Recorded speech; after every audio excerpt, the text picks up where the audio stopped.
Hello friends, how is everyone? I hope everyone is doing very well. So friends, we have come with our new video today. The new content for today's video will be how to make my image in Ghibli style. So this training is very popular now. So without delay, let's start the video.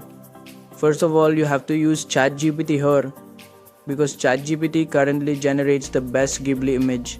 You open ChatGPT. After opening it, those who haven't signed into ChatGPT should sign in with their Google account. After doing this, a page like this will appear in front of you. So after doing this, you will see a plus icon below. You have to click on the plus icon.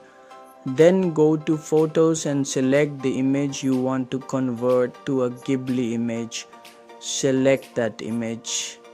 After selecting, you will need to give a prompt here. That is, you will need to write turn here.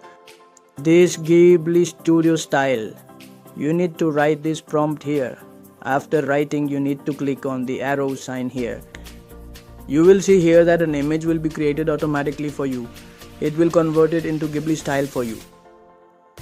So you have to wait a little because it takes a bit of time to convert to Ghibli. So friends, you can see the photo has become Ghibli here. This is our original photo and this is the photo after being converted to Ghibli. So friends, if you liked our video, give a like, subscribe and share the channel.